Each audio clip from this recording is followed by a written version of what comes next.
नमस्कार, माउन्टेन समाचारमा स्वागत छ। म बिन्दु अधिकारी र म खगेन्द्र विष्ट। सुरुमा अहिलेसम्मका मुख्य समाचार।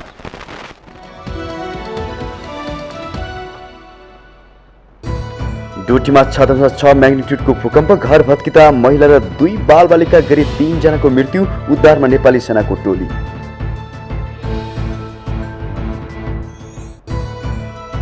धनगढीलाई मुकाम बनाएर प्रधानमन्त्री देउवा सुदूरपश्चिमको चुनावी रणनीति बुन्दै दाहाल कर्णाली यात्रामा एमाले अध्यक्ष ओली गृह जिल्ला झापामा व्यस्त। काठमाडौँ क्षेत्रमा 4 का 2 पुराना प्रतिस्पर्धी गगन र राजन बीच चुनावी टक्कर, विरासत जोगाउने र भत्काउने प्रतिस्पर्धा।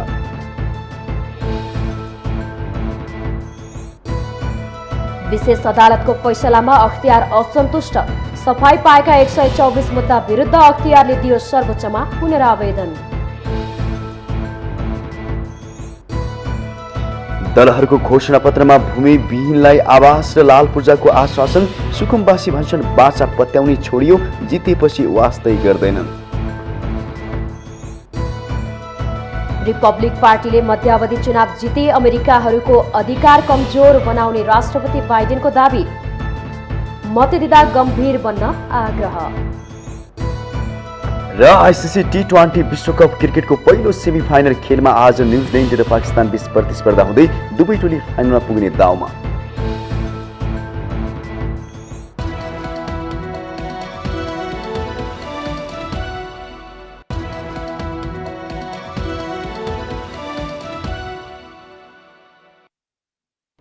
अब समाचार विस्तारमा।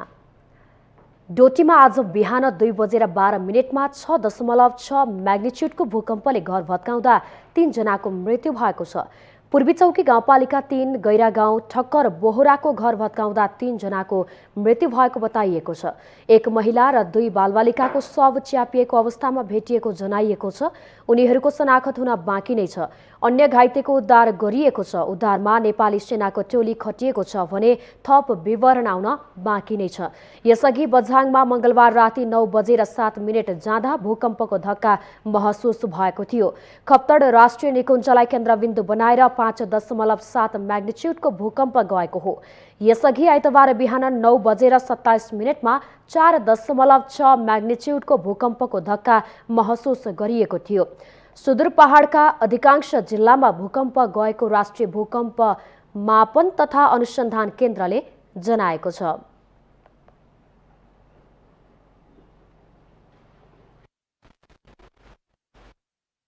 नेपाली कांग्रेसका प्रधानमन्त्री एवं नेपाली कांग्रेसका सभापति शेरबहादुर देउवा धनगढीमा नेता कार्यकर्तासँग भेटघाटमा व्यस्त रहनु भएको छ।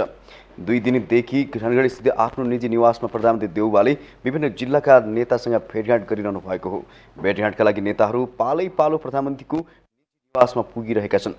मंगलबार उहाँले कैलाली कञ्चनपुरका नेतासँग निवासमै भेटघाट गरेको प्रधानमन्त्रीका स्वकीय सचिव भानु देउवाले जानकारी दिनुभयो। सोमबार समेत प्रधानमन्त्रीले विभिन्न नेता तथा असन्तुष्ट पक्षसँग भेटघाट गर्नुभएको थियो।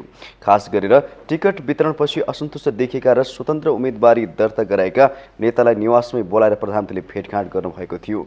टिकट वितरणपछि असन्तुष्ट देखिनु भएका नेपाली कांग्रेसका नेता गोविन्दराज जोशीले सोमबार नै प्रधानमन्त्रीसँग भेट गर्नुभयो।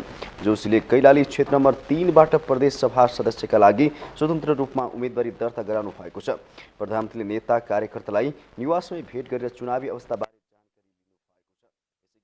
उहाँले भेटघाटमा नेता कार्यकर्तालाई नेपाली कांग्रेस पार्टी र गठबन्धनको पक्षमा लाग्न आग्रह गर्नुभएको छ।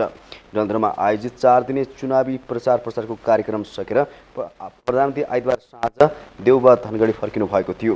त्यसपछि 2 दिने धनगढी स्थित आफ्नो निवास बसेर नेता तथा कार्यकर्तासँग भेट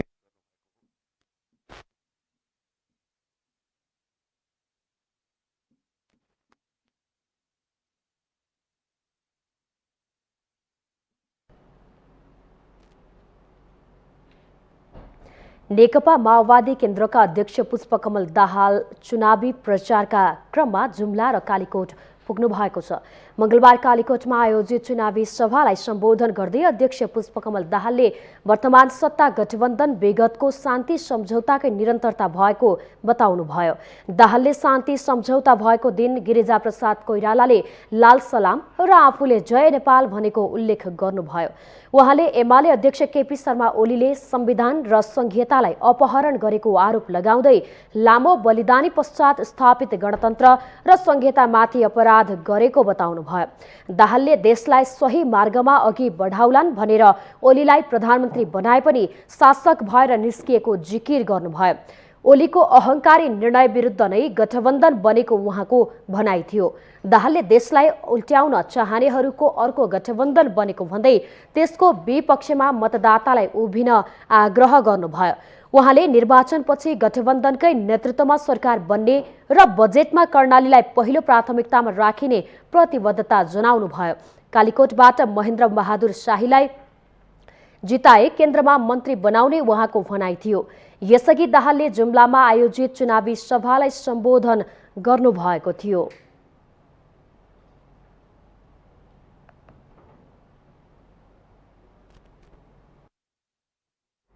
नेकपा एमालेका अध्यक्ष एवं पूर्व प्रधानमन्त्री केपी शर्मा ओलीले घोषणापत्र जनतालाई झुक्क्याउने उद्देश्यले नल्याएको बताउनु भएको छ। देशको विकास एमाले कसरी गर्छ भन्ने विषयमा घोषणापत्रमा प्रष्ट लेखिएको उहाँले झापामा मंगलबार भएको कार्यक्रममा ओलीले एमाले 20वटा विषयमा 20वटा सुनिश्चितता गरेको भन्दै प्रतिबद्धतामा कुनै पनि बेइमानी नगर्ने प्रश्न पार्नुभयो। उहाँले घोषणापत्र लिएर जनताको माझमा जान र त्यसबारे बुझाउन स्थानीय नेता तथा कार्यकर्तालाई निर्देशन पनि दिनुभयो। यसैगरी झापाको अर्जुनधारा स्थित सुखानी पार्कमा भएको कार्यक्रमलाई सम्बोधन गर्दै उहाँले झापा क्षेत्रमा 2मा एमालेका प्रतिनिधि सभा सदस्यका उम्मेद्वार देवराज घिमिरेको प्रतिस्पर्धा नै नरहेको दावी गर्नुभयो।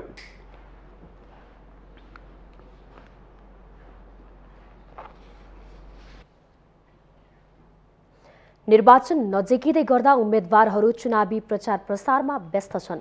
काठमाडौँ क्षेत्र नम्बर 4 का 2 पुराना प्रतिस्पर्धी नेपाली कांग्रेसका गगन थापा र एमालेका डाक्टर राजन भट्टराई दोस्रो पटक आम्ने सामने भएका छन्। एक रिपोर्ट। राष्ट्रिय स्तरका 2 युवाको यसपटक पनि काठमाडौँ क्षेत्र नम्बर 4 मा चुनावी प्रतिस्पर्धा रोचक हुने देखिन्छ। सत्ता गठबन्धनबाट कांग्रेसका महामन्त्री समेत रहनुभएका गगन कुमार थापा र एमालेका राजन भट्टराई चुनावी मैदानमा हुनुहुन्छ।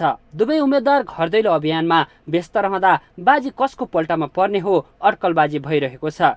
थापा यसअघि एमालेका भट्टराई सहित निर्मल कुइकेल नेकपा माओवादी केन्द्रका नेता तथा हालका उपराष्ट्रपति नन्दबहादुर पुनलाई हराउँदै निरन्तर संसदको यात्रामा हुनुहुन्छ। अघिल्लो निर्वाचनमा थापाले भट्टराईलाई 3000 मतान्तरले पराजित गर्नुभएको थियो। दोस्रो संविधान सभाको निर्वाचनदेखि लगातार निर्वाचित थापा आफ्नो विरासत जोगाउने अभियानमा हुनुहुन्छ भने भट्टराई हारको बदला लिने दाउमा। हामीले यो क्षेत्रमा विशेष गरी जुन काम गरेका छौँ, स्थानीय तह हामीले जितिरहँदा हामीले गरेका कामहरू, हिजो महानगरपालिकाका तर्फबाट, हिजो नगरपालिकाका तर्फबाट वडाहरूले गरेका कामहरू, त्यसमा हामीले केन्द्रीय बजेटको लागि सहजीकरणको भूमिका खेलेर यहाँका बाटाघाटा, खानेपानी, ढल, विद्युत लगायतका तमाम सार्वजनिक जग्गाको संरक्षण, विद्यालयहरूको स्तर उन्नति, क्याम्पसहरूको निर्माण, त्यसै गरी तपाईँको चाहिँ स्वास्थ्य अस्पताल जस्ता कुराहरूमा हामीले जे भूमिका र काम गरेका छौँ त्यो कुरा यहाँका जनताहरूको बिचमा जगजाहेर छ।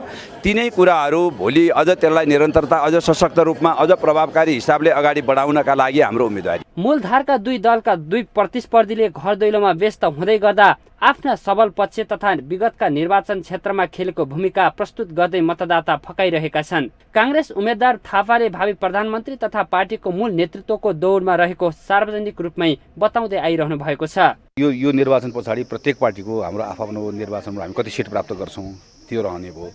हाम्रो बिचमा शक्तिको हामी कसरी मिलाएर लिएर जान्छौँ त्यो रहने भयो। तर मलाई अरू पार्टीको थाहा छैन। तर नेपाली कांग्रेसको त हाम्रो विधि प्रक्रिया के हो भने हामी त संसदको चुनावपछि संसदीय दलको चुनाव गर्छौँ। संसदीय दलको चुनावमा मैले सार्वजनिक रूपमा पटक कुरा भनिरहेको छु कि म निर्वाचित भएर सांसद भएँ भने म त संसदीय दलको चुनाव लड्ने हो।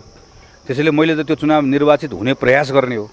निर्वाचित हुने प्रयास गरेँ भने त कांग्रेसको तर्फबाट म संसदीय दलको नेता भएँ भने त त्यो गठबन्धनको अरू दलले त मलाई त मान्नै पर्यो त। फलान चाहिँ मान्दिनँ भने त पाइँदैन होला। थापा र भट्टराईलाई यस क्षेत्रमा स्थानीय तहको मत हेर्दा आशा र डर उस्तै छ। काठमाडौँ महानगरका वडातर्फ कांग्रेस बलियो देखिन्छ। यस क्षेत्रमा पर्ने बुढा नीलकण्ठतर्फका वडाका तथ्याङ्कले भट्टराईलाई बलियो देखाउँछ। महानगरका वडा नम्बर 1, 7, 8, 30 र बुढा नीलकण्ठ नगरपालिकाको 1, 2, 8, 9, 10, 11, 12 र 13 वडा यस क्षेत्रमा पर्दछन्। यस क्षेत्रमा पर्ने कुल 12 वडामध्ये काठमाडौँको 7, 8 र 30 मा मात्रै काङ्ग्रेसका वडा अध्यक्ष विजयी भएका छन्। 9 वटा वडामा एमालेका वडा अध्यक्ष निर्वाचित भएका छन्। स्थानीय तहको मतलाई आधार मान्दा गठबन्धन उम्मेद्वारको अवस्था केही बलियो देखिन्छ।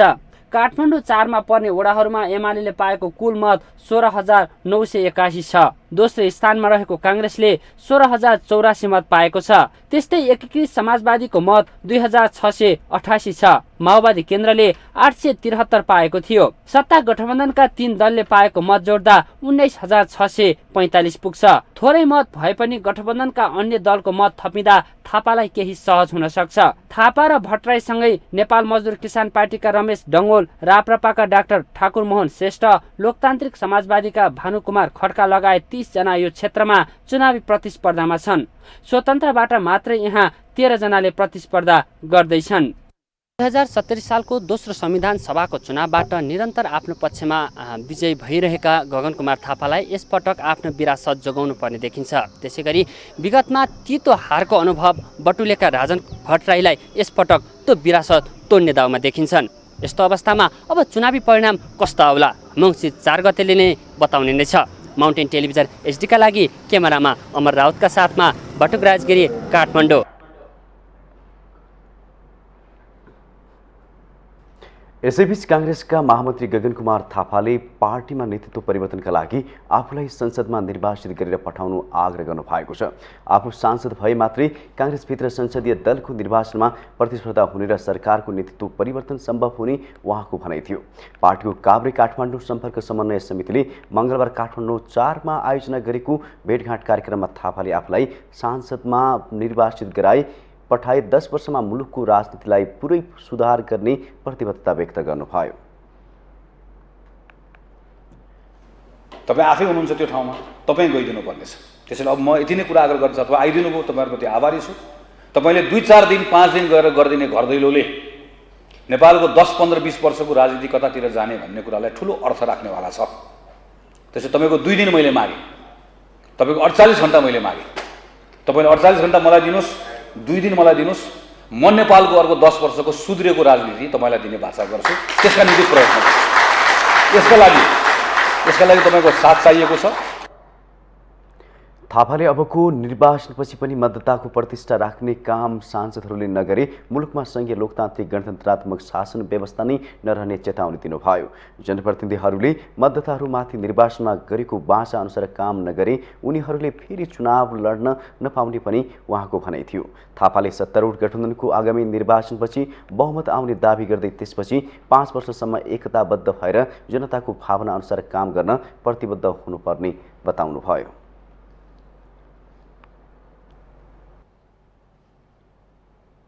नेपाली कांग्रेसले पार्टी र गठबन्धनका उम्मेद्वार विरुद्ध बाँकी उम्मेदवारी दिएका नेता कार्यकर्तालाई पार्टीबाट निष्कासन गरेको छ।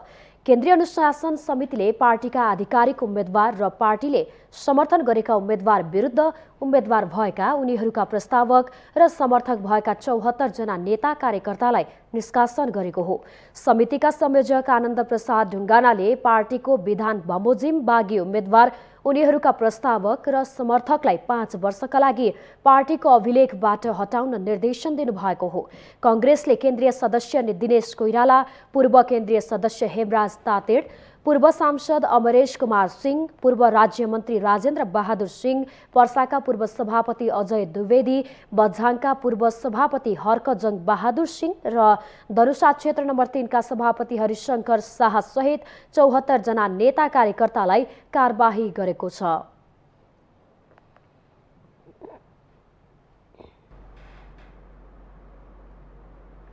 निर्वाचन आयोगले निर्वाचन सामग्री व्यवस्थापनको सम्पूर्ण तयारी पूरा भएको बताएको छ। निर्वाचन आउन 11 दिन बाँकी रहँदा 77 वटै जिल्लामा निर्वाचन सामग्री पुगेको आयोगले जनाएको हो। आयोगका उपसचिव कमल गेवालीले जिल्ला पुगेका सामग्रीलाई सम्बन्धित निर्वाचन कार्यालयहरूले मतदान केन्द्रका आधारमा निर्वाचन सामग्री पोको पार्ने काम भइरहेको बताउनुभयो। केही जिल्लाहरूको सडक सम्पर्क टुट्यो। ती जिल्लाहरूको सन्दर्भमा हामीले निर्वाचन सामग्री 3वटा जिल्लामा, हुम्ला जिल्ला, अनि त्यसपछि बाजुरा र डोल्पामा हामीले त्यो सामग्री अब सुर्खेत पुऱ्यायौँ। सुर्खेतबाट हामीले एयरलिफ्ट गरेर हेलिकप्टर, आर्मीको हेलिकप्टर प्रयोग गरेर हामीले ती जिल्लाहरूमा हामीले सामग्री पुऱ्यायौँ। अहिलेको हिसाबले हेर्दाखेरि 77वटा जिल्लामा निर्वाचन सामग्री पुगेर हाम्रा जिल्ला निर्वाचन कार्यालयहरूले त्यहाँ मतदान केन्द्रगत आधारमा ती निर्वाचन सामग्रीलाई पोको पारेर र ती सबै सामग्रीहरू अहिले पोको पार्ने चरणमा पुगेको छ। ज्ञानीले मतदान हुनु 3 दिन अगाडि नै उक्त निर्वाचन सामग्री सहितको जनशक्ति सम्बन्धित मतदान केन्द्रमा पुर्याउन निर्देशन दिइसकेको बताउनु भयो। छौँ भने मतदान हुनुभन्दा 3 दिन अगाडि ती निर्वाचन सामग्री सहित जनशक्ति सम्बन्धित मतदान केन्द्रमा पुग्नुपर्ने हुन्छ मतदान अधिकृत सहित। हामीले निर्वाचन सामग्री ढुवानी गर्दाखेरि 3 चरण, अति दुर्गम र हिमाली जिल्लामा पहिलो चरण र पहाडी जिल्लामा दोस्रो चरण र बागमती प्रदेश र तराईका प्रदेशहरूमा तेस्रो चरणमा गरेर अहिले निर्वाचन सामग्री सबै ढुवानी गरेर पुर्याइसकिएको छ। त्यस्तै आयोगले परिचय खुल्ने आधिकारिक कागजातबाट पनि मतदान गर्न सकिने जनाएको छ। आयोगले अन्तिम मतदाता नामावलीमा नाम समावेश भएका मतदाताले आयोगबाट जारी भएको मतदाता परिचय पत्र वा नेपाली नागरिकताको प्रमाणपत्र, राष्ट्रिय परिचय पत्र, राहदानी, जग्गाधनी प्रमाण, पूर्जा वा सवारी चालक अनुमति पत्रको सक्कली प्रमाणका आधारमा अन्तिम मतदान नामावली विवरणसँग भिडाई एकिन गरी मतदान गर्न पाउने व्यवस्था मिलाउन सम्बन्धित निर्वाचन अधिकृतलाई निर्देशन दिने निर्णय गरेको छ।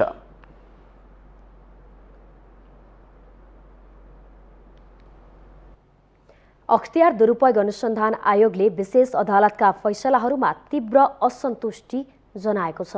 अख्तियार दुरुपयोग अनुसन्धान आयोगले चालु आर्थिक वर्षमा विशेष अदालतबाट फैसला भएका 122वटा मुद्दाहरूमा सर्वोच्च अदालतमा पुनरावेदन गरेको छ। आयोगले मंगलबार पत्रकार प्रवक्ता भेटघाट कार्यक्रम गर्दै चालु आर्थिक वर्ष 1979-80मा विशेष अदालतले फैसला गरेका 122वटा मुद्दाहरूमा चित्त नबुझी सर्वोच्च अदालतमा पुनरावेदनका लागि दर्ता भएको जानकारी दिएको हो। आयोगका प्रवक्ता श्यामप्रसाद भण्डारीले चालु आर्थिक वर्षमा विशेष अदालतबाट 163वटा मुद्दाको फैसला गरेकोमा 20वटा मुद्दामा मात्रै सफलता प्राप्त भएको जानकारी दिनुभयो। उहाँले त्यसमध्ये 122वटा मुद्दामा आयोगको चित्त नबुझेकाले पुनरावेदनमा गएको स्पष्ट पार्नुभयो। 18वटा मुद्दामा भने आयोगसँग पर्याप्त प्रमाण नपुग्ने भएकाले पुनरावेदन नगर्ने निर्णय भएको प्रवक्ता भण्डारीको भनाइ छ। उहाँले आयोगले 24वटा मुद्दामा पुनरावेदन जाने गरी काम गरिरहेको र ती मुद्दाहरूको फैसला प्राप्तिका लागि कुरिरहेको बताउनुभयो। अनि नक्कली बैंक ग्यारेन्टीको एउटा छ, यसैगरी जग्गाधनी श्रेष्ठ सच्याएको यो नागरिकता लगायत सच्याएर बनाएको एउटा मुद्दा छ, रासो चुहावटको एउटा छ, सार्वजनिक पुल निर्माण यहाँहरूले पनि थाहा पाउनु भएको छ, यो अगाडि नै पनि यो चाहिँ पप्पू कन्स्ट्रक्सनसँग सम्बन्धित मुद्दा एउटा छ। अनि गुणस्तरहीन सामान खरिद भनेको चाहिँ यही खाद्य प्रविधि गुण नियन्त्रण विभागको मोबाइल भ्यानको मुद्दा गरेर जम्मा 122वटा 124मा 2वटा गत वर्षको र 122वटा मुद्दाहरू यसमा छन्। पुनरावेदनमा गएका 122वटा मुद्दाहरू मध्ये गलत प्रतिवेदनका 2, झुटा बिल भरपाईका 2, घुस रिश्वतका 112, नक्कली बैंक ग्यारेन्टीको 1, जग्गाधनी श्रेष्ठ चच्चाएको 1 र राजस्व चुहावटको 1वटा रहेको उहाँले जानकारी दिनुभयो। त्यसैगरी सार्वजनिक पुल निर्माणको 1वटा र गुणस्तरहीन सामान खरिदको 1वटा रहेको छ।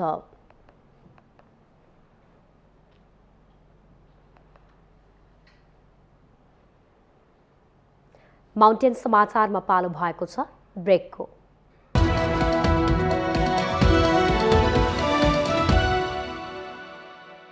सर्वोत्तम सुपर ग्रिपमा छ अन्य फलामे छडभन्दा 60% बढी पकड शक्ति, जसले बन्छ सर्वोत्तम निर्माण, सर्वोत्तम स्टिल। रोबोटिक ल्याबमा टेस्ट गरिएको the best laser seal packaging, the best with one of the biggest production capacity, the best चाहने का लागि, आकार कोर्ने का लागि, सपना देख्ने का लागि, एक सोचबाट उडान भरेको द बेस्ट को परिकल्पनाले जब गति लिन्छ तब बन्दछ द बेस्ट सिमेन्ट, सौर्य सिमेन्ट। आफ्नो अमूल्य मतको सदुपयोग गरौँ। शिवम सिमेन्ट।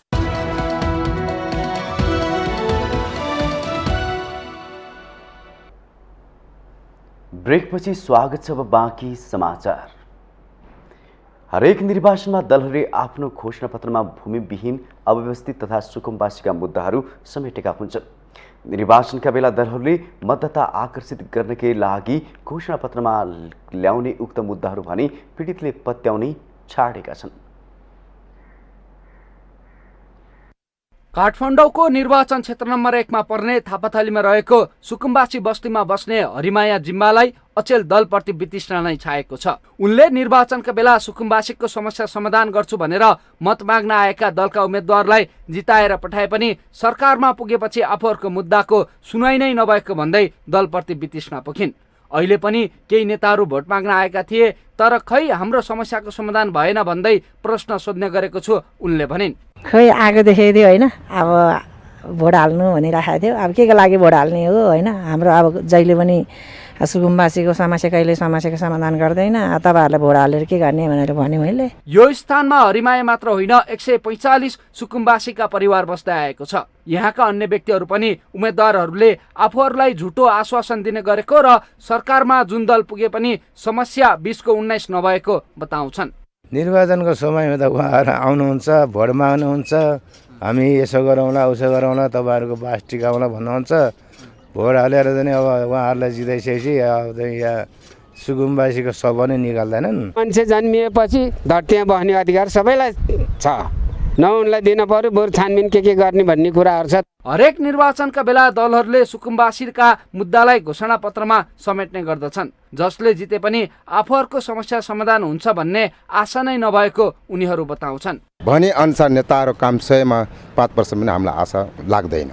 किन लाग्छ, भोट दिन्छु पाउँछु जित्छु उसको ठाउँ गएछु आफ्नै ठाउँमा हुन्छ। तर हाम्रो दुःख र मर्का भनेको कुरो तर बुझेर सरकार पुगेन, बुझेर हाम्रो गरिदिनु सकेन। गर्छु त भन्छ नि, अब माओवादीहरूले नि त्यसै भनेको थियो, नेपाली काङ्ग्रेसहरूले नि त्यसै भनेको थिए, एमालेहरूले पनि त्यसै भनेको थियो। अब पार्टीमा पुगेपछि जितेर कुर्सीमा पुगेपछि हामीलाई गर्ने त केही पनि होइन उनीहरूले। यो निर्वाचनमा पनि दलहरूले प्राथमिकताका साथ सुकुम्बासीका मुद्दा घोषणापत्रमा समावेश गरेका छन्। सरकारको नेतृत्वमा रहेको नेपाली काङ्ग्रेसको घोषणापत्रमा भूमिहीन र अव्यवस्थित बसोबासीको समस्या समाधान गर्न आयोग मार्फत अगाडि बढाइएको कार्यलाई निरन्तरता दिने बताइएको छ। माओवादी केन्द्रको घोषणापत्रमा पनि वास्तविक भूमिहीन सुकुम्बासीलाई लाल पूर्जा र आवासको प्रबन्ध गरिने भनिएको छ। त्यसैगरी एमालेको घोषणापत्रमा पनि आगामी 2 वर्षभित्र सुकुम्बासी मुक्त हलिया, मुक्त कमैया, अव्यवस्थित बसोबासीको समस्या समाधान गरिने उल्लेख गरिएको छ। दलहरूले निर्वाचनका बेला घोषणापत्रमा उक्त कुरा उल्लेख गरेको यो पहिलो पटक भने होइन। हरेक निर्वाचनका बेला उठाइने भूमिहीन र सुकुम्बासीका मुद्दा दलहरूले निर्वाचनपछि भने बिर्सिने गरेका छन्। माउन्टेन टेलिभिजन एचडीका लागि क्यामेरामा प्रदीप गलानका साथ सन्दीप शर्माको रिपोर्ट। सीमावर्ती नदी महाकालीमा पुल नबन्दा दशकौंदेखि डडेलधुराका जनताले शास्ति भोगिरहेका छन्। जिल्लाको भित्री मधेस अन्तर्गत परशुराम नगरपालिकाको वडा नम्बर 5 परशुराम धाम क्षेत्रका जनताले पक्की पुल बन्ने भाषण सुनेको 3 दशक बितिसक्यो, तर आश्वासन भाषणमा मात्र सीमित रहेको छ। एक रिपोर्ट।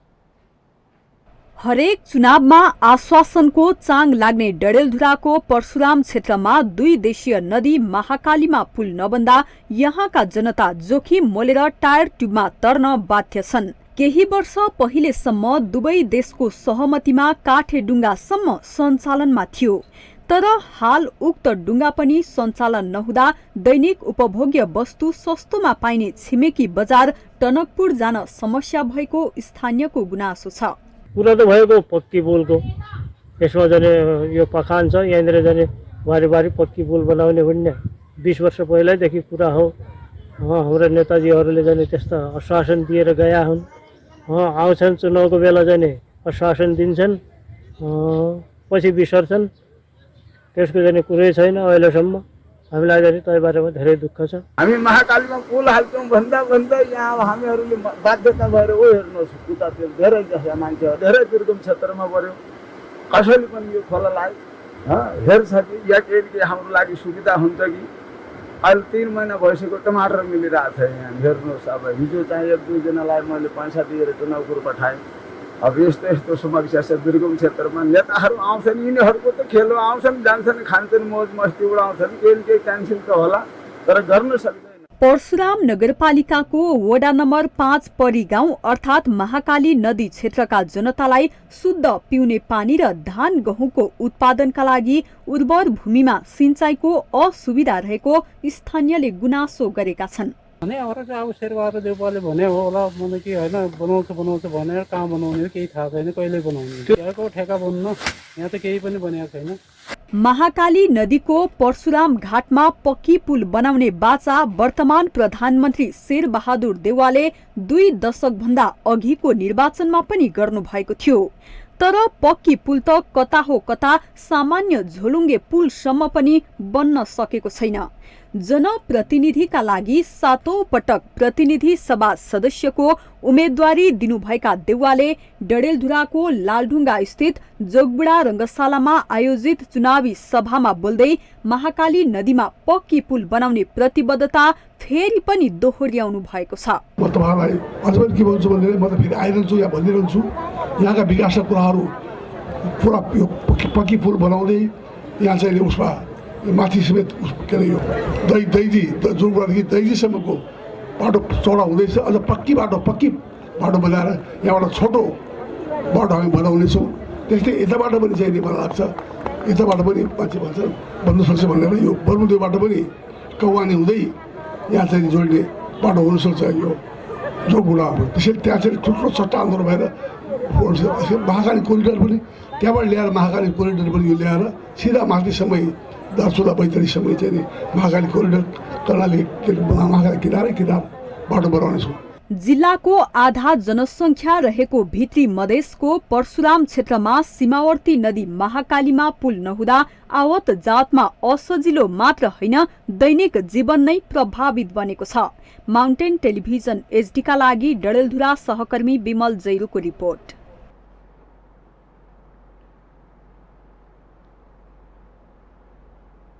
आगामी मक्सी 4 गते हुने निर्वाचनमा झण्डै 5 लाख नागरिक मताधिकारबाट वञ्चित हुने भएका छन्।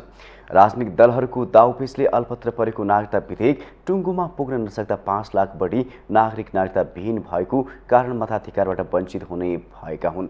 नेपाल नागरिकता ऐन 2063 अनुसार 2046 चैत्र मसान्तभित्र नेपालमा जन्मिएका नागरिकका सन्तान नागरिकताबाट वञ्चित भएका हुन्। न तत्कालीन समयमा 2 वर्षभित्र संविधान सभाको चुनाव अघि नै त्यस्ता नागरिकले जन्मको आधारमा नागरिकता लिइसक्नुपर्ने सरकारले जारी गरेको आदेश अनुसार 1,90,726 जनाले जन्मको आधारमा नागरिकता लिएका थिए।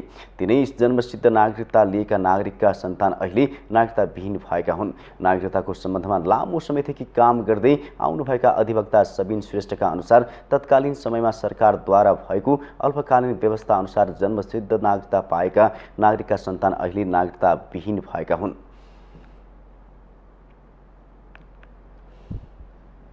संविधानमा यो व्यवस्था आए तापनि अहिलेसम्म के हुन सकेको छैन भन्दाखेरि यसलाई चाहिँ कार्यान्वयन गर्ने कार्यविधि बन्न सकेको छैन। र किन बन्न सकेन भन्दाखेरि 72 सालमा संविधान आयो। 72 सालमा आएको संविधान अनुसार चाहिँ नागरिकता ऐनमा संशोधन हुन सकेन। र दुर्भाग्यपूर्ण रूपमा के भन्दाखेरि चाहिँ नागरिकता सम्बन्धी ऐन जुन चाहिँ संसदले पारित गरेर पठाएको ऐनलाई पनि हैन संविधान अनुकूल जुन पारित गरेर पठाएको ऐन पनि प्रमाणीकरण नभएको कारणले गर्दाखेरि पनि अझसम्म पनि जन्मसिद्धका सन्तानहरूले नागरिकता पाउन सकेको छैनन्। जन्मसिद्ध नागरिकता पाएका सन्तानबाट जन्मेका बाहेक अन्य विभिन्न कारणले नागरिकता प्राप्त गर्न नसकेका नागरिकको तथ्याङ्क भने अझै बढी छ।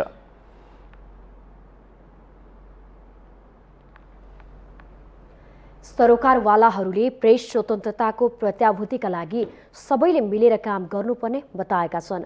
मंगलबार काठमाडौँमा प्रेस काउन्सिलले आयोजना गरेको निर्वाचन सम्बन्धी मिडिया अनुगमनको छलफलमा वरिष्ठ पत्रकारहरूले नेपाली पत्रकारिताको स्वतन्त्रताको हक हितका लागि प्रेस काउन्सिल र पत्रकार महासंघले जोड दिनुपर्ने बताएका हुन्।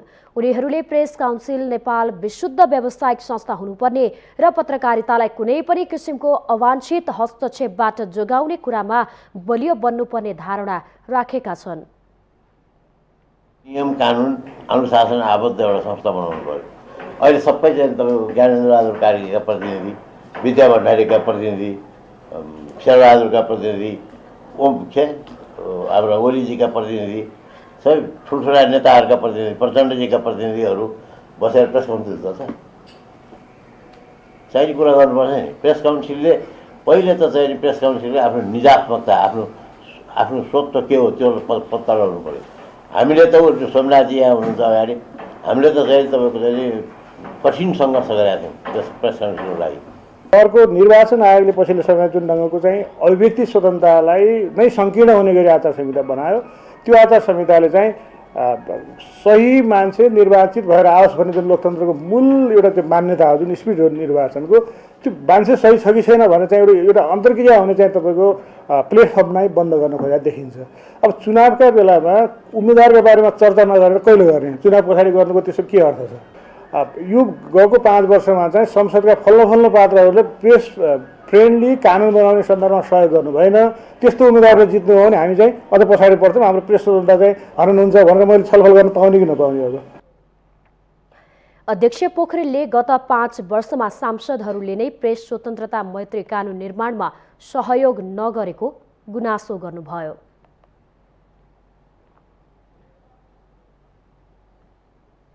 माउन्टेन समाचारमा पालो भएको छ ब्रेकको।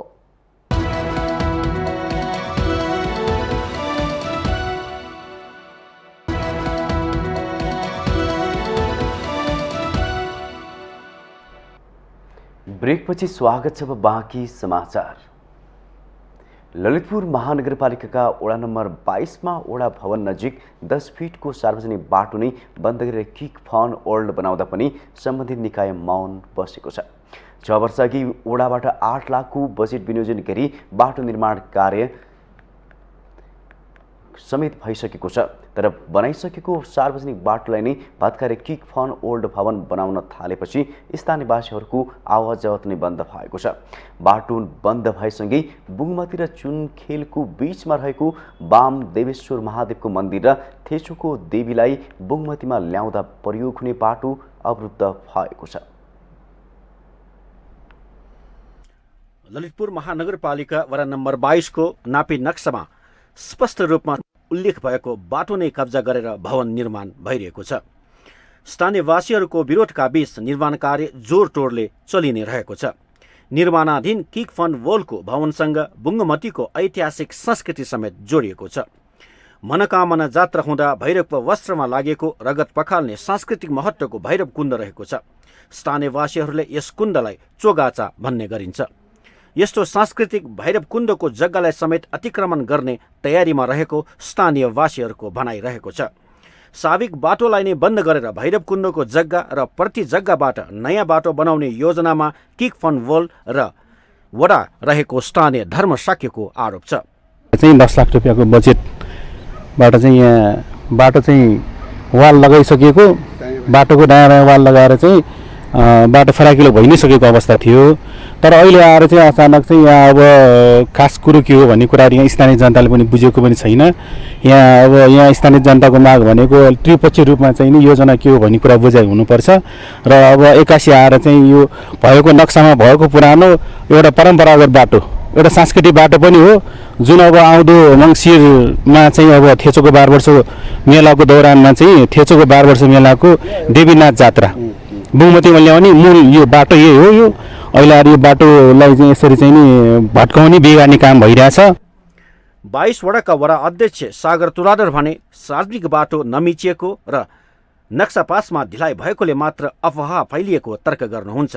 यही 22 गतेसम्ममा सार्वजनिक बाटो यथावत रूपमा बनाउने उहाँको दावी छ। एकदम ग्यारेन्टी, यो कुरै एक पुरै ग्यारेन्टी छ। म तपाईलाई एस्योर गर्न चाहन्छु साबिक बाटो नै खुल्छ। यो चाहिँ आगामी 24 गतेसम्ममा चाहिँ यो बाटो 21 गते 22 गते तयार गरेर बनाइन्छ उहाँले। 22 गते अहिलेसम्म यो पुरानो बाटोको त्यो उहाँको अहिले हाम्रो पुरानो चाहिँ अलिकति सानो ठुलो गरेर पहिला तपाईँले भने जस्तै 10 फिटसम्मको बाटो बनिसकेको अवस्था थियो त्यस बेला हैन।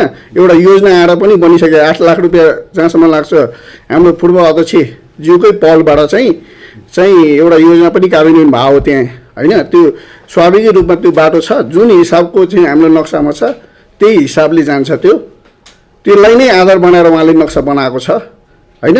त्यसलाई त्यो बाटोलाई काटेर बाटोलाई चाहिँ छेकेर अथवा बाटोलाई छलाएर चाहिँ नक्सा बनाएको अवस्था चाहिँ छैन।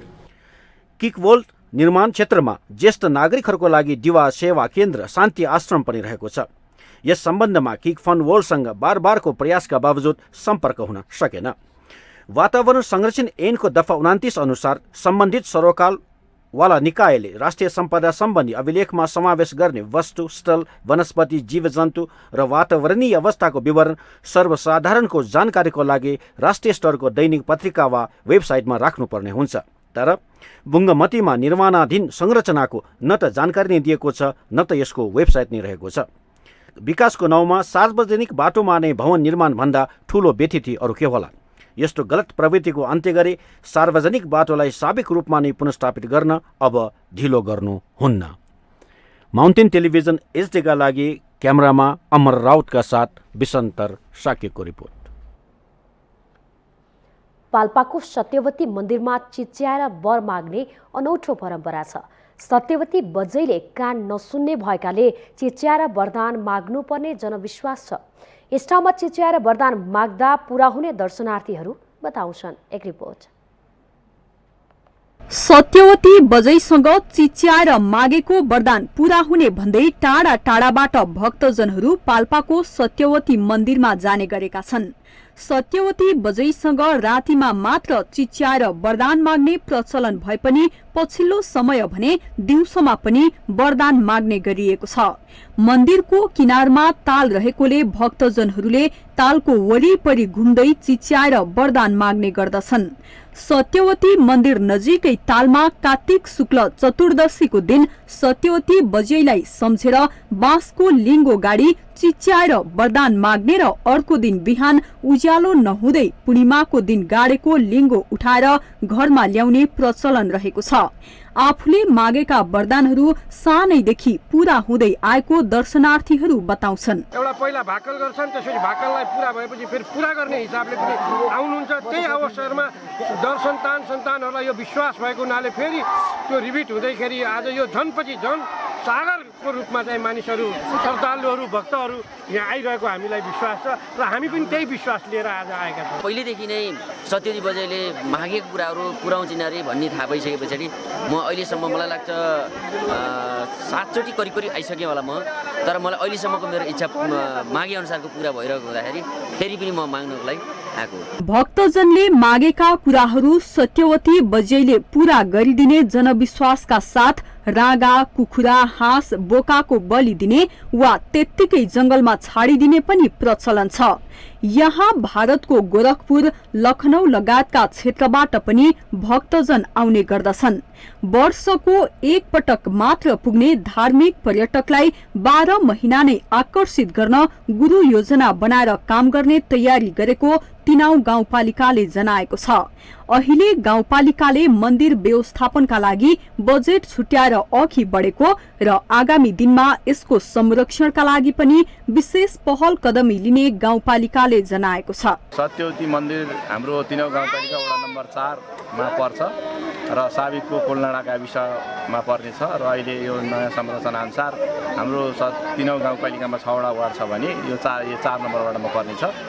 डिपिआर तयार गरेका छौँ र यो डिपिआर अन्तर्गत अबको यो सत्यवती मन्दिरलाई अझै पर्यटकीय क्षेत्र, मेन कुरो पाल्पा जिल्लाको एउटा मात्रै धार्मिक स्थलमा गनिने, एउटा महत्त्वपूर्ण धार्मिक स्थलमा गनिने सत्यवती मन्दिर हो। यहाँ चाहिँ एउटा यो पर्यटकीय क्षेत्रको रूपमा, धार्मिक पर्यटकको रूपमा पनि अगाडि विस्तार गर्ने भन्ने तिनाउ सरकारको सोच छ। सिद्धार्थ राजमार्ग तानसेन बुटोल सडक खण्डको झुम्सा पानी मिलबाट करिब 1 घण्टाको उकालो पैदल दूरी पार गरी सत्यवती मन्दिरमा पुग्न सकिन्छ। पहिले रातिमा मात्र दर्शन गर्ने प्रचलन परिमार्जन हुँदै अहिले दिउँसो र राति दुवै समयमा पूजा आजा गर्ने र वरदान माग्ने गरिएको छ। माउन्टेन टेलिभिजन एचडीका लागि जिल्ला ब्युरोको रिपोर्ट। स्वास्थ्य तथा जनसङ्ख्या मन्त्रालयले कोरोना संक्रमण कायम रहेकाले निर्वाचन केन्द्रीय गतिविधिमा भिडभाड गर्दा सावधानी अपनाउन आग्रह गरेको छ। मन्त्रालयले संक्रमणबाट बच्न भिडभाड कम गर्न र जनस्वास्थ्यका मापदण्ड अपनाउन आग्रह गरेको हो। स्वास्थ्य तथा जनसङ्ख्या मन्त्रालयका सहायक प्रवक्ता डाक्टर समीर कुमार अधिकारीले निर्वाचन केन्द्रित कार्यक्रमहरूमा भिडभाड गर्दा कोरोनाको संक्रमण दर बढ्न सक्ने बताउनुभयो। उहाँले देशमा संक्रमण दर धेरै नभए पनि जोखिम भने यथावत रहेको उल्लेख गर्नुभयो। उहाँले भिडभाड बढी हुँदा अन्य प्रकारका संक्रमण रोगहरू पनि एक व्यक्तिबाट अर्को व्यक्तिमा सर्ने भएकाले त्यसमा पनि सावधानी अपनाउनु जरुरी रहेको बताउनुभयो। डाक्टर अधिकारीले कोरोना विरुद्धको खोप नलगाएकाहरूलाई भिडभाडमा नजान पनि आग्रह गर्नुभयो।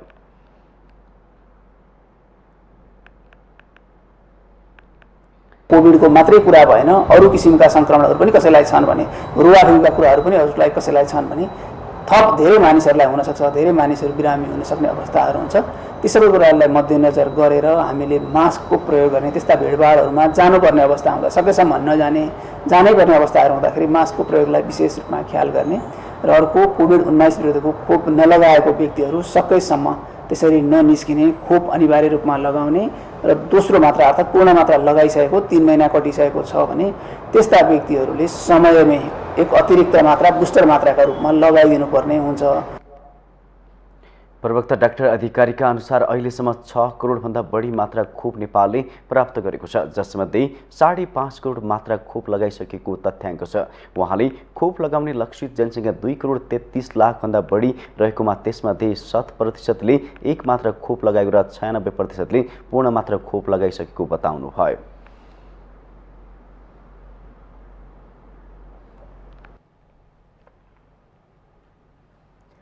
आगामी निर्वाचनलाई लक्षित गरी डडेलधुरा स्थित सेनाको श्री रणबम गढले जिल्लाका सबै नगरपालिका, गाउँपालिका तथा निर्वाचन स्थलहरूमा सुरक्षा फौज तैनाथ गरेको छ। जिल्लाको सुरक्षा संवेदनशीलतालाई हेरेर मोबाइल फौज, चेक पोइन्ट, स्कटिङ जस्ता गतिविधिहरू सञ्चालन गर्न थालेको हो। जिल्लाको 101 मतदान स्थल र 139वटा मतदान केन्द्र समेट्ने गरी रणबम गढबाट सुरक्षा फौज परिचालन गरिएको छ। निर्वाचनका बेला कुनै किसिमका शंकास्पद वस्तु नछुने, शंकास्पद वस्तु देखेमा सुरक्षा निकायलाई जानकारी गराउने भन्दै जिल्लाका 7 पालिकाका विद्यालयमा जनचेतनामूलक कार्यक्रम गर्दै आएको नेपाली सेनाले जनाएको छ, जसले गर्दा सर्वसाधारणमा सुरक्षाको पूर्ण प्रत्याभूति भएको र भयरहित वातावरणमा मतदान सम्पन्न हुने कुरामा विश्वस्त रहेको सेनाको भनाइ छ।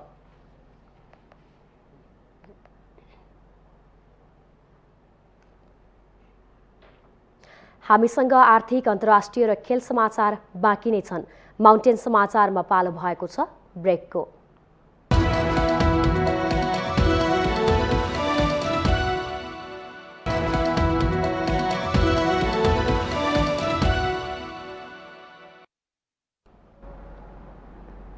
ब्रेकपछि स्वागत छ पालो आर्थिक समाचारको।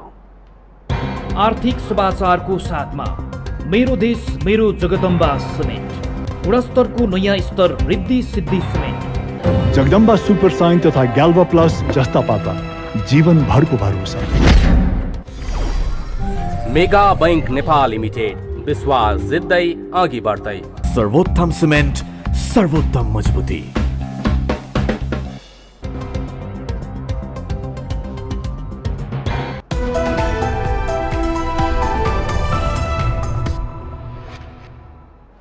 बीमा व्यवसायको नियमन गर्दै आएको बीमा समिति मंगलबारबाट बीमा प्राधिकरणमा रूपान्तरण भएको छ। बीमा 2079 कार्यान्वयनमा आएसँगै समितिको सम्पूर्ण काम कारबाही प्राधिकरणमा रूपान्तरण भएको हो।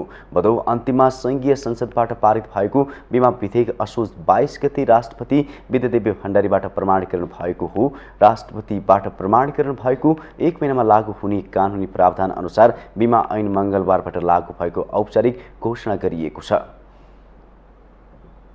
क्याटल नगर्न सकेको एरियामा चाहिँ नि अब यसले चाहिँ नि हामीलाई अगाडि बढ्ने बाटो दिएको छ भन्ने एउटा चाहिँ नि समितिको तर्फबाट अध्यक्ष भएको हुनाले मेरो यो धारणा रहेको छ। दोस्रो कुरो के भने अब बीमाको बजार भनेको वा बीमाको व्यवसाय भनेको हामीले 49 सालमा कल्पना गरेको ऐनले धान्ने बजार छैन।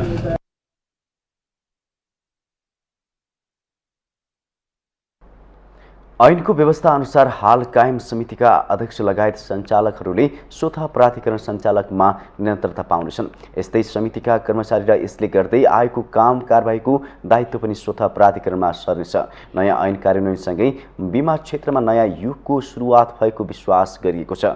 2049 सालको ऐनले बिमा क्षेत्रको नवीनतम विकासलाई समेट्न नसकेको अवस्थामा नयाँ ऐन बिमामा भएका नयाँ परिवर्तनलाई आत्मसात गरेको छ।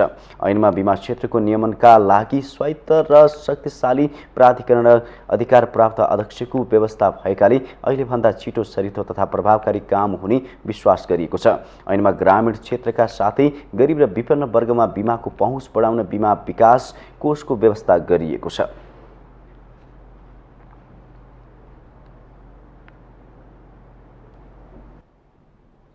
अब पालो अन्तर्राष्ट्रिय समाचारको।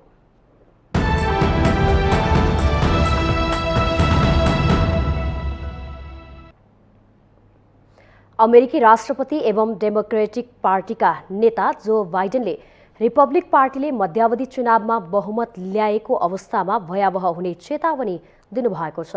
मध्यावधि चुनाव अघिको अन्तिम सम्बोधनमा राष्ट्रपति बाइडेनले मंगलबारको निर्वाचनप्रति कायम चिन्तालाई सम्बोधन गर्ने र आशा बढाउने प्रयास गर्नुभयो। मेरील्यान्डमा समर्थकहरूको भिडलाई सम्बोधन गर्दै उहाँले आगामी 2 वर्षको संसदीय संरचनाको महत्त्वबारे प्रकाश पार्ने कोसिस गर्नुभएको थियो। प्रतिद्वन्दी रिपब्लिकन पार्टीको बहुमत भए तिनले अमेरिकीहरूको अधिकार कमजोर बनाउने र सामाजिक कल्याणका कार्यक्रमहरू उल्ट्याउने राष्ट्रपति बाइडेनको दाबी थियो। अर्को वर्ष र आगामी 3 वर्षको छनौटले हाम्रो जीवनकाललाई आकार दिँदैछ भन्दै उहाँले मध्यावधि चुनावको परिणामले आम अमेरिकीहरूको जीवन कस्तो हुनेछ भन्ने निर्क्योल गर्ने बताउनुभयो। आगामी 2 दशकबारे अहिले निर्णय हुँदैछ भन्दै उहाँले मत दिँदा गम्भीर बन्नुपर्ने उल्लेख गर्नुभयो। यो निर्वाचनबाट प्रतिनिधि सभाका सबै 435 सदस्य र माथिल्लो सदन सिनेटका 100 सदस्य मध्ये 35 जना चुनिनेछन्। निर्वाचनबाट विपक्षी रिपब्लिकन पार्टीले प्रतिनिधि सभामा बहुमत ल्याउने प्रक्षेपण गरिएको छ भने सिनेट कसको कब्जामा पुग्छ भन्न सकिने अवस्था नरहेको अन्तर्राष्ट्रिय सञ्चार माध्यमहरूले जनाएका छन्। रिपब्लिकनका चुनावी र्यालीहरूको अगुवाई पूर्व राष्ट्रपति डोनाल्ड ट्रम्पले गर्नुभएको छ। राष्ट्रपतिको कार्यकालको मध्यतिर पहिलो वर्षको आखिरीतिर मध्यावधि निर्वाचन हुने भएकाले अमेरिकामा यो चुनावलाई राष्ट्रपतिको लोकप्रियता मापनको माध्यम पनि मान्ने गरिएको छ। अब पालो खेल समाचारको।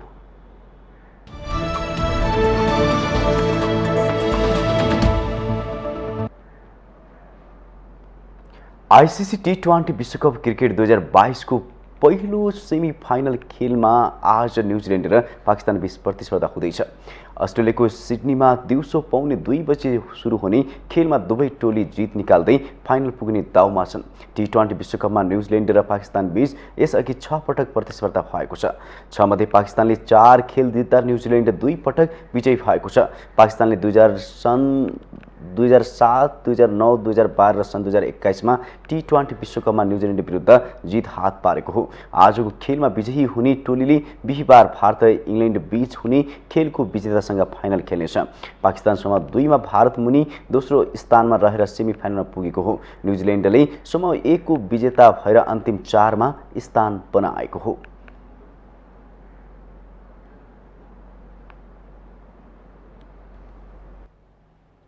समूह चरणका सबै खेलमा स्पष्ट जित निकाल्दै विभागीय टोली नेपाल पुलिस क्लब काठमाडौँमा जारी प्रधानमन्त्री कप 1 दिवसीय राष्ट्रिय क्रिकेट प्रतियोगिताको सेमी फाइनलमा प्रवेश गरेको छ।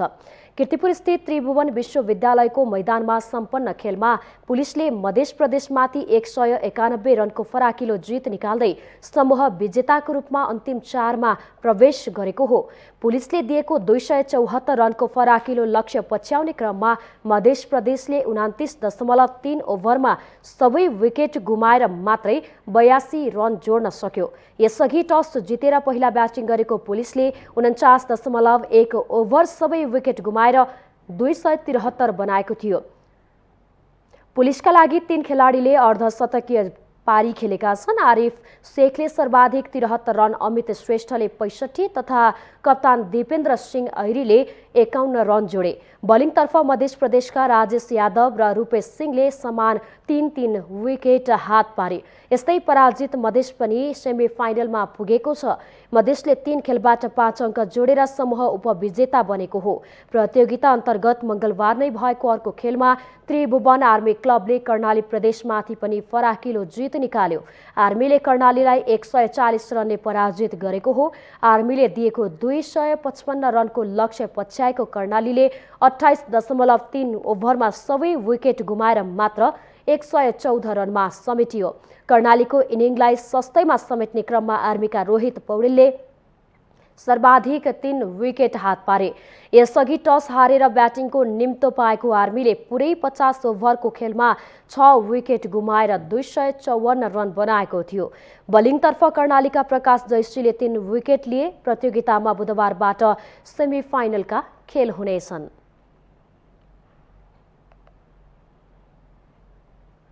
माउन्टेन समाचारमा पालो भएको छ ब्रेकको।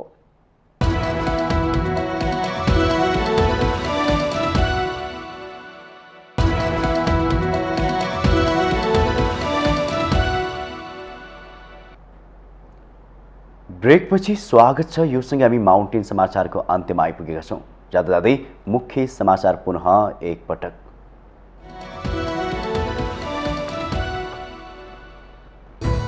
डोटीमा 6.6 म्याग्निट्युडको भूकम्प, घर भत्किँदा महिला र 2 बालबालिका गरी 3 जनाको मृत्यु, उद्धारमा नेपाली सेनाको टोली।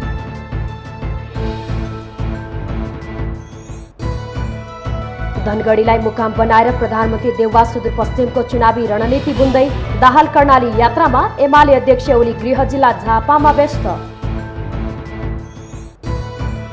काठमाडौँ क्षेत्रमा 4 का 2 पुराना प्रतिस्पर्धी गगन र राजन बीच चुनावी टक्कर, विरासत जोगाउने र भत्काउने प्रतिस्पर्धा।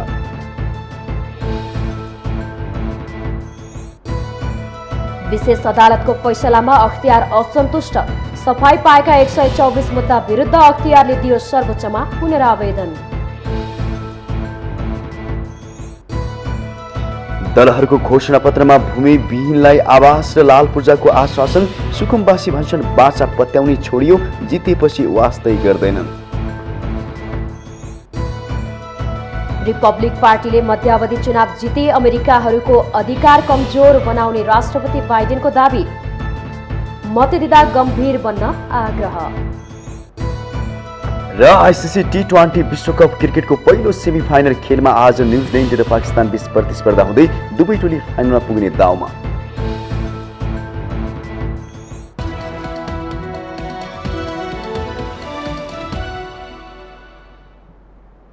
माउन्टेन समाचार अहिलेलाई सकियो। सत्य, तथ्य र निष्पक्ष समाचारका लागि माउन्टेन टेलिभिजन HD हेर्दै रहनुहोला। नमस्कार।